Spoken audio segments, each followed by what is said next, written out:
Rock in Rio.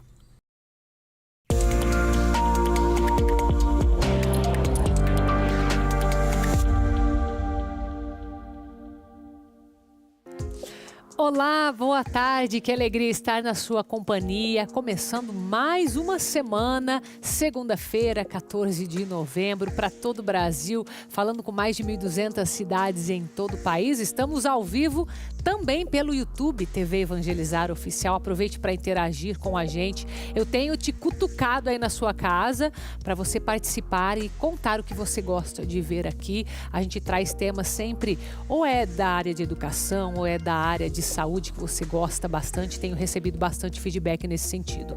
Inclusive hoje é Dia Nacional da Alfabetização. Então a gente vai falar sobre esse tema em primeiro lugar, entender quais que são os desafios, né, que as pessoas têm, que os professores, os pais têm nessa área. Então eu vou receber aqui a minha primeira convidada, que é a dona Esther Cristina Pereira, que é psicopedagoga e vai falar pra gente muitas dicas práticas aqui nesse primeiro bloco. Nós também vamos falar sobre o combate ao diabetes, porque hoje também é dia de combate a essa doença silenciosa. Algumas dicas para você se prevenir e para conviver com uma qualidade de vida que é o principal. Então fique com a gente, está começando o programa A Vida em Foco.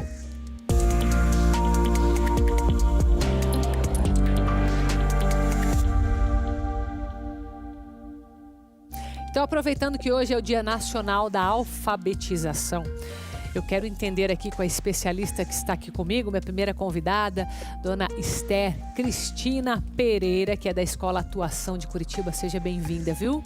Tudo bem? Hoje a gente vai falar sobre principais desafios que nós temos com as crianças, com esse processo de alfabetização, né? Acredito que passaria, talvez, pela questão de foco, de concentração ou não? O que você vê como psicopedagoga, né? Com contato com as crianças? Quais são os desafios? Na realidade, aprender a ler e escrever é tudo de bom, né? Sim. A gente sempre diz que a criança sai, né, do escuro e vem para a claridade quando aprende a ler. E o processo de alfabetização nada mais é do que um aprender lento, né? Paciencioso por parte dos adultos que estão em torno, né? Sim. E muito amoroso também, porque você decodificar as letras não é um processo fácil. Não é, né? E quando a gente fala de alfabetização, a gente sempre fala assim, de um pequenino entre 5 a 7 anos, né? Que está ali afoito para aprender a ler, né? Nessa descoberta. E em torno, então, todas essas pessoas, principalmente a mãe e o pai, que ficam extremamente ansiosos com isso. Porque começam, ele ainda não lê, o primo já lê. Começa uma comparação. O tio já, né? O primo, o vizinho, ele ainda não lê. Então, é um momento, assim, muito lindo desse processo. E, ao mesmo tempo, muito sofrido por parte dos adultos, que são os pais, né? A mãe, o pai, Então a o desafio maior, você diria, nesse primeiro patamar aí, seria a incompreensão dessa dificuldade mesmo por parte dos pais. A criança não tanto ou não? Não, a criança é tudo de bom, né? Eu sempre digo, a criança, ela parece que ela tem uma sensibilidade que em algum momento ela vai ler. Né? Em algum momento ela não está preocupada com isso? Não, ela não está, até porque ela sabe que em algum momento ela vai ler. Ela sofre um pouquinho quando já um amiguinho lê de carreirinha, que a gente fala, e ele ainda está truncado no processo de leitura. Mas isso com a base em torno de professor, de mãe e pai, você consegue trabalhar. Tá. Mas a mãe, principalmente a mãe, ela entra numa sofreguidão.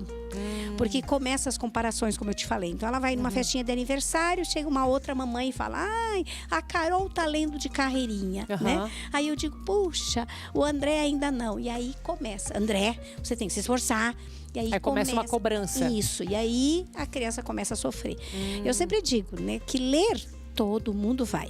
A pessoa que não consegue ler pode ter, então, algum problema. Pode, né? Você pode chegar e perceber, talvez, que aquela criança tem alguma coisa a nível de decodificação, né? A nível de processamento, ela processa diferente a informação.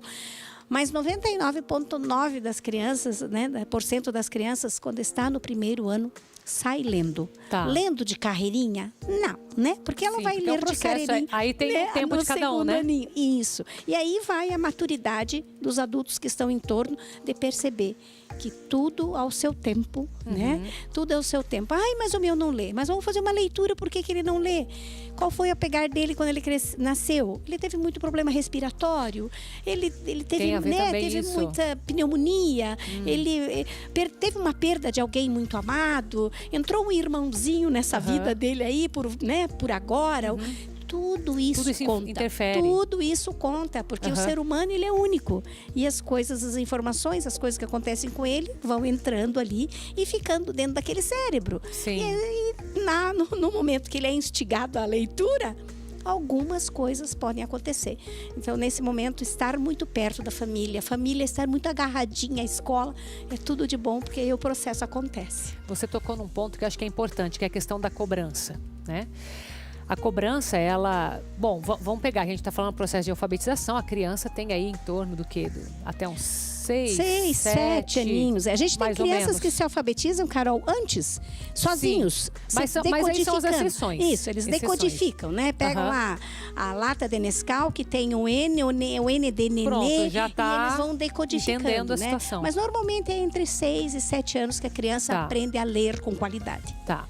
Agora, vamos pegar, então, esses casos aí dos pais que estão cobrando, talvez com uma intenção boa de fazer esse filho se esforçar mais, enfim. Mas que vão, descobrem, de repente, às vezes pela escola, não tá prestando atenção tanto na aula, tá distraído, tem alguma coisa acontecendo e tá deixando de fazer tarefa e tal. E essa mãe ou esse pai, geralmente a mãe, mas o pai também, pega mais duro com essa criança. Isso é positivo ou isso tem mais pontos negativos na tua opinião? Na realidade, a gente tem que conhecer a criança, né? Eu sempre falo para os pais assim, olhe para ele e converse com os avós dele para saber como você foi no processo de alfabetização. Isso tem muito a ver. Tá. Né? Então, isso também na letra, no processo de escrita. Né? Às vezes a mãe é descaligráfica e ela quer que o menino tenha a letra de professora de alfabetização. Tá. Eu sempre digo, olha a sua letra para depois cobrar dele. Isso tem a ver. Né? Porque isso tem a ver. Tem um pouco da nossa genética aí, na nossa formação. Tá. Então, quando a mãe, por exemplo, o pai pega muito pesado, normalmente a criança ela se afasta. E aí ela se desapaixona pelo processo. Não fica mais então vai apaixonante. atrapalhar, pelo jeito. Ele atrapalha. Eu digo assim, você cobrar do teu filho, tem um monte de maneiras de você cobrar. Mas você ser muito assim, incisivo, bruto, até às vezes grosseiro, não vale a pena. Né? Porque é um processo. Aprender, você não aprende de uma hora para outra. É como você ficar de bem com a saúde. Você não fica de bem com a saúde por causa de uma dieta. Você fica de bem com a saúde porque você vai se cuidando sempre. E no processo de aprendizagem é a mesma coisa.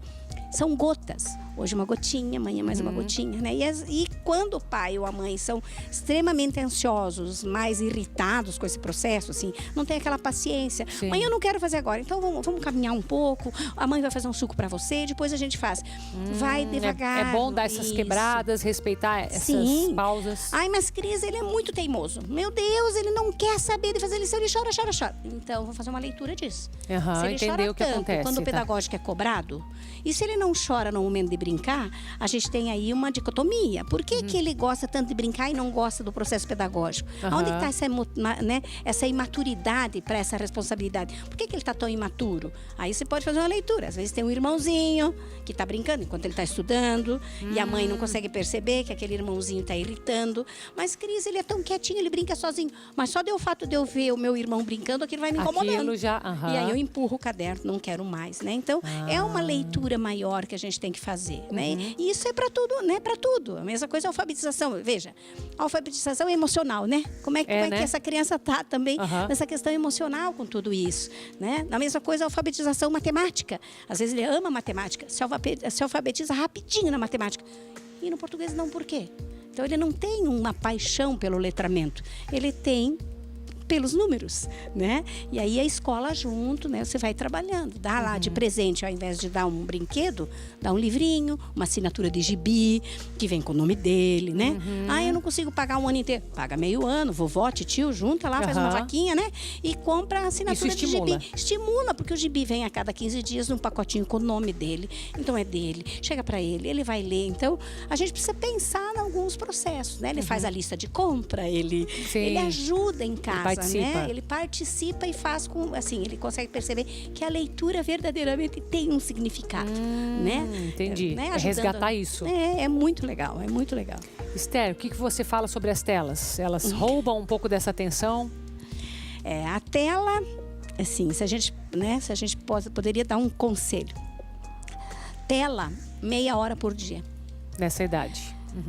E olha lá, né? E olha lá, quanto menos, menor, mas até 30 minutos. Se a família é uma família participativa, que sai, que anda de bicicleta, que brinca, tira a tela. Sim. Não precisa de tela, né? Tá. Não precisa de computador, não precisa de celular, não precisa. Ele vai ter muito tempo lá na frente para isso, né? Isso é verdade. O que a tela faz? A tela diminui a curiosidade no processo de leitura. Né? Então, ao invés de uma tela, um livrinho, um desenho que ele tenha que personalizar. Hoje vamos pôr o nome de todas as coisas aqui de casa. Vamos lá, escreve porta. Eu não sei escrever porta. Não tem a letra do Pedro. A letra do Pedro. Então, o P, o de ovo. Vamos procurar na caixinha de ovo lá. Fazer em casa algumas loucuras. Personaliza a casa inteira, desde teto, porta, banheiro, tudo, chuveiro. Põe lá os nomes, né? Vai trabalhando com a criança. Mas isso a professora pode ajudar muito. Então, né? então conversar é importante. Quando você tem um filho com dificuldade de processo, né, de letramento, a professora é a mola mestra. Tem que sentar com eles, o que é que eu faço em casa para ajudar? O que é que eu faço em casa? Porque às vezes eu tenho uma criança também que tem um déficit de atenção muito grande, aquela criança que fica se mexendo. E mexe. Mexe em tudo menos no caderno, né? É uma criança diferente, ela é uma criança desassossegada. Então, assim, por que ela... né? Vamos avaliar isso. Vamos procurar um psicopedagogo, um pediatra. Vamos conversar por que ele é tão desassossegado. Porque a criança que é desassossegada, ela tem um neurológico turbilhado. Diferente, então, né? Isso. E aí ele não consegue aprender como os outros que são um pouco mais calmos, né? Então, tudo isso faz parte. Quando a gente fala de leitura, nossa, tem... É um mundo, né? É um mundo, é um mundo. É um leque enorme. Com certeza. Esther, agradeço a tua presença, deixando também o Instagram da Escola Atuação aparecendo para você. Muito obrigada pela tua presença, viu? Uma boa semana. Sempre bem-vinda, igualmente. Muito obrigada. Agora quero convidar você para fazer a sua próxima viagem, que será comigo, uma peregrinação. Você vai sair com 2 objetivos aqui, ó.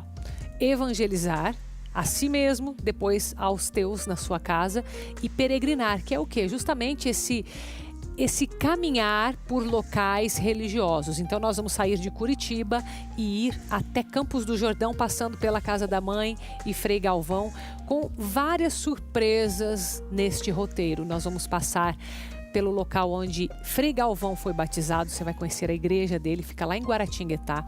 Nós vamos passar pelo Mosteiro da Sagrada Face, vamos fazer juntos a Rota do Rosário, rezando o Santo Terço. E mais, né? Não vou contar tudo aqui para você, porque também tem que deixar algumas surpresas de fato. Mas se você quer saber mais do roteiro, o que vai ser dia 1, dia 2, dia 3, dia 4, se programar, é do dia 3 ao dia 9 de dezembro, tá? Essa data é importante você anotar. Mas todos os outros detalhes você pegue pelo telefone, que é um WhatsApp da Libermundo, 419-9965-0377. Mas não demora, porque tá chegando e passa super rápido, tá? Inclusive, aproveite, a gente vai sair para um intervalo. Mande a sua mensagem, fala, acabei de ouvir a Carol falando dessa viagem e quero saber mais informações. E na volta a gente vai saber um pouco mais sobre a diabetes, que é uma doença silenciosa, mas você tem muito o que fazer para ter qualidade de vida. Eu volto já.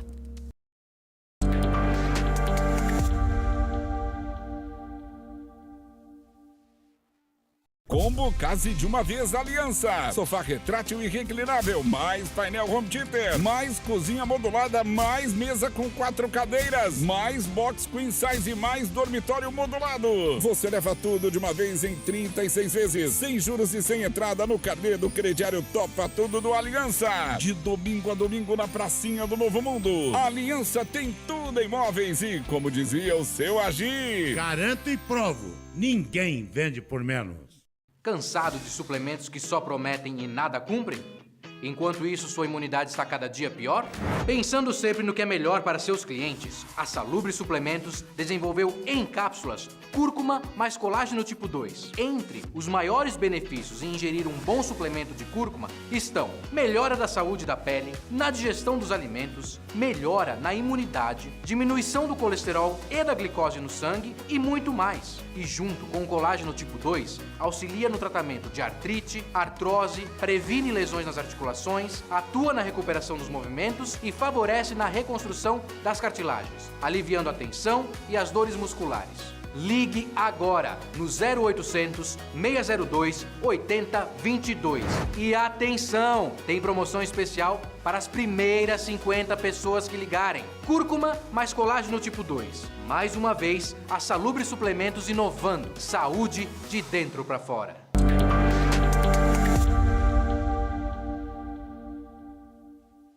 Estamos de volta ao vivo para todo o Brasil com o programa A Vida em Foco nesta segunda-feira e estamos em plena ação Menino Jesus, que eu quero chamar a sua atenção, porque nesse momento onde a gente se aproxima do Natal, esperando o nascimento do nosso Redentor, nós temos essa ação de solidariedade com crianças do projeto Abracei, que é uma parceria da Associação Evangelizar é Preciso com a Pastoral da Criança. Então esse QR Code que você vê é para você poder fazer a sua doação ou até pelo site padrereginaldomanzotti.org.br, onde toda a doação é revertida para manter 10 mil crianças, mais na verdade de 10 mil crianças todos os meses. Então é muito importante a sua participação. Você que já é associado, você que não é associado pode participar dessa ação Menino Jesus e desde já meu muito obrigado a você. Quero compartilhar que nesse momento o Padre Reginaldo está lá em Recife, Pernambuco, participando do 18º Congresso Eucarístico Nacional. E amanhã ele vai fazer uma transmissão ao vivo de lá, aqui pela TV Evangelizar, a partir das 3 horas da tarde. Ou seja, Carol, no horário do seu programa, você está atento, né? Está atenta. Exatamente, amanhã é feriado, né? Então amanhã é a programação especial a partir das 3 horas da tarde. Então, show e louvor com o Padre Reginaldo Manzotti. Depois tem o encerramento às 4h30 da tarde, tá? Então não deixe de acompanhar aqui pela TV Evangelizar. E lembrando que hoje, segunda-feira, também é dia de noite de louvor a partir das 6h30 da tarde. Então, 7 horas a partir do auditório para todo o Brasil na TV Evangelizar. Para quem vem presencialmente pode chegar um pouco antes. Você está vendo aí, você viu ali na tela os nossos convidados de hoje. Teremos participação de Irmã Zélia, também Padre Alan de Melo e a cantora Juliana de Paula. Então a partir das 7 da noite, noite de louvor para todo o Brasil. Agora quero chamar então algumas alertas para que você ou você que tem alguém com diabetes, fique atento, porque é uma doença que ela não tem muitos sinais assim visíveis. Você tem que prestar atenção no teu cotidiano e ainda assim é possível que você tenha muita qualidade de vida, apesar desta condição. Então, acompanhe. O Pablo descobriu que tinha diabetes em 2013, aos 26 anos de idade. Uma notícia que mudou a vida dele. Foi somado a um quadro de depressão na ocasião. E a última coisa que eu gostaria de ouvir era o diagnóstico do diabetes, até porque eu não tinha conhecimento algum. No meu caso, eu não tinha noção exata do que era aquilo, me tornar insulino dependente, então foi um misto de emoções muito ruim na minha vida na época. É comum as pessoas associarem o surgimento do diabetes à instabilidade emocional, mas essa endocrinologista esclarece que a doença está relacionada a outros fatores. O diabetes emocional não é um diagnóstico propriamente dito, né? Ele pode ser um fator que pode estar presente no momento que o paciente descobre a doença ou que pode até colaborar com a piora do controle glicêmico. Mas não é um tipo de diabetes reconhecido. O diabetes ele está muito associado ao sedentarismo, ao excesso de peso e a fatores genéticos mesmo, né, de predisposição. O que pode acontecer é uma piora do quadro. Pessoas que já têm diabetes também podem ter uma piora do controle da doença durante períodos de estresse, né? Então, muitas vezes, porque até negligenciam o tratamento, né, podem ter outras prioridades, deixar um pouquinho o tratamento de lado, por causa de um sono ruim, de uma alimentação desregrada, pela falta de exercícios. Então, claro que a parte emocional é sim importante, né, para o controle do diabetes e de outras tantas doenças. é literalmente uma montanha-russa, né? A vida de quem convive com diabetes é pautada em altos e baixos. Então, o fator emocional, sim, provoca alterações na minha glicemia, não são poucas, e a gente fala que tem uma ferramenta em mãos e desde a hora do acordar ao dormir a gente precisa entender o que pode provocar isso na nossa glicose. Então não é só na alimentação, não é só na prescrição do médico, mas os fatores emocionais, pelo menos no meu caso, impactam e muito na minha glicemia. E como lidar com as emoções à flor da pele? O Pablo encontrou nas redes sociais uma forma mais leve de lidar com a doença.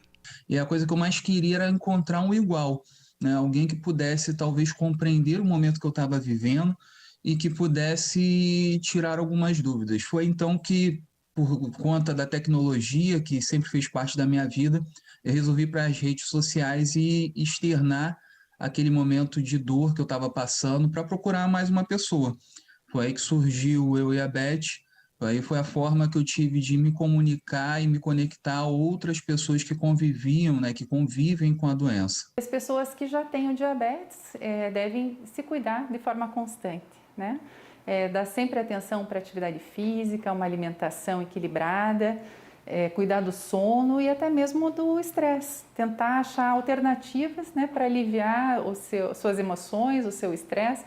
Isso é diferente de pessoa para pessoa. Algumas pessoas buscam ajuda na psicoterapia, outros ficam bem com exercícios físicos, com yoga e outras tantas formas aí de controlar, né, as emoções. Lembrando que hoje, 14 de novembro, é Dia Mundial e Nacional do Diabetes. Então, aproveite para ter um diagnóstico bem feito para você cuidar de fato da sua saúde, que é importante. E por falar em cuidar da nossa saúde, você é do tipo de pessoa que eventualmente sente algum tipo de ansiedade ou alguma alteração emocional e desconta na comida. Isso não é bom, tá? Presta atenção nessa matéria. Quando você está ansiosa, o que você come? Chocolate. Na verdade, eu gosto de tomar um café. Doce. Por mais que eu faça muito doce, né? Mas sempre dá aquela ansiedade. Eu falo que o doce ainda é uma coisa que vicia a gente, né? Chocolate, principalmente. Se você for comer tudo que você vê na frente, fica complicado. O Brasil é o país com o maior número de ansiosos no mundo. E se você faz parte desse grupo, com certeza já procurou alívio na alimentação, naquele docinho ou até mesmo nos alimentos mais gordurosos. O que você pode não saber é que essa vontade tem explicação. Nosso corpo, ele procura sempre o equilíbrio, procura sempre a homeostase. E existe uma estrutura do nosso cérebro chamada hipotálamo que mede esse equilíbrio o tempo todo. Então, o equilíbrio químico, por exemplo, né? E quando nós estamos num estado de estresse, num estado de ansiedade, nós passamos a ter um gasto energético muito mais elevado, como se nós estivéssemos fazendo uma atividade física. E logo depois da atividade física, como acontece na ansiedade, você também vai sentir fome, vontade de repor isso.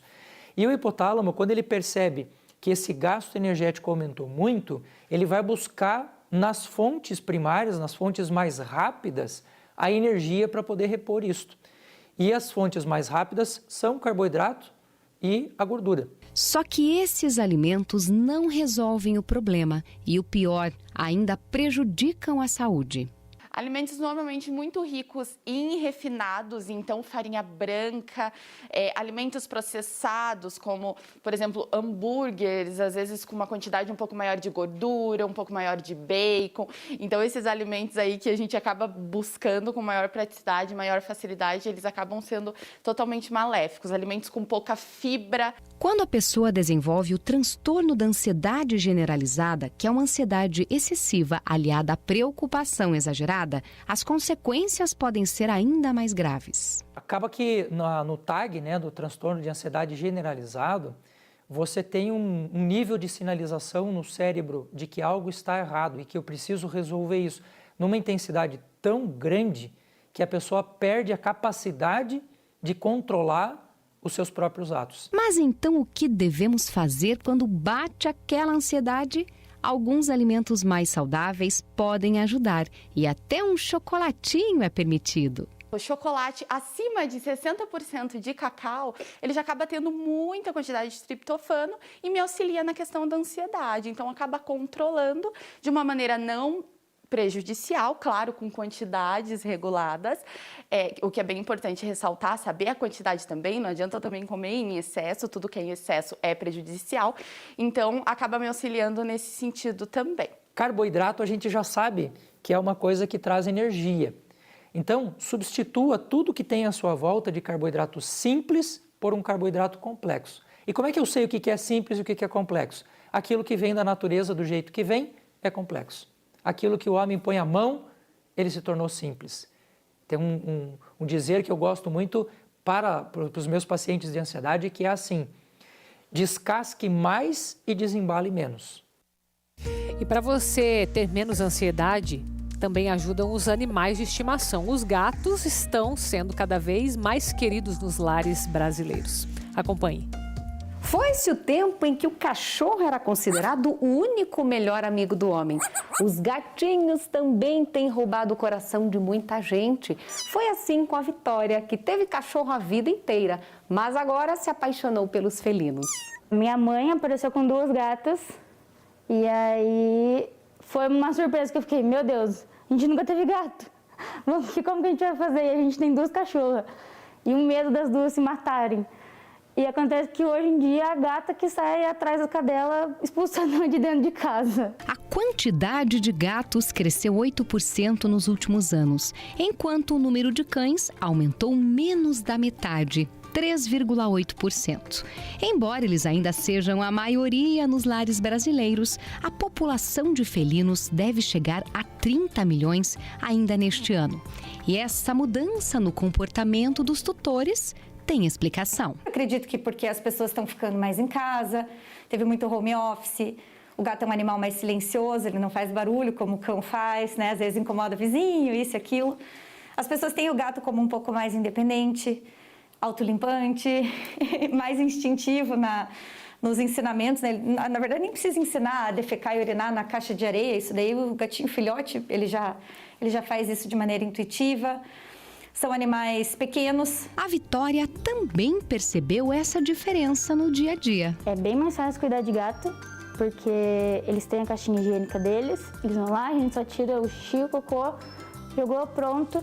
Eles não são tão carentes assim, eles são bem mais independentes. Mas a veterinária faz um alerta. Essa fama de independente que o gato tem não significa que ele não precisa de cuidados. De modo geral, ele não gosta de ficar sozinho, como as pessoas acreditam, né? Eles sentem falta dos tutores, eles precisam de uma alimentação variada, eles precisam de estímulos ambientais, respeitar toda essa parte instintiva do felino, que na natureza seria de caça. Então, a gente reproduzir isso na forma de brincadeiras ativas, varinhas, bolinhas. Outra tendência é a adoção. A escolha por gatinhos abandonados também sai na frente. É a opção de 59% dos tutores. Mas o importante mesmo é pensar no bem-estar dos bichinhos antes de tomar qualquer decisão. É um benefício para a sociedade trabalhar com adoção. Você pega um animalzinho que precisa, né, que pode ficar muito bem na tua companhia, é uma situação que é boa tanto para a pessoa que está adotando como para o animal que é adotado. O mais importante é que eles sejam bem tratados. Daqui para frente, assim, mais gato ou mais cachorro? Eu quero me especializar em gatos. Encerrando um pouco mais cedo hoje, que Padre Reginaldo Manzotti vai entrar ao vivo com uma catequese pública coladinho aqui no programa. Amanhã é dia de programa especial, também com o Padre Reginaldo Manzotti. Então você acompanha a TV Evangelizar e eu te encontro na quarta-feira às 3h30 da tarde. Beijo para você, fique com Deus.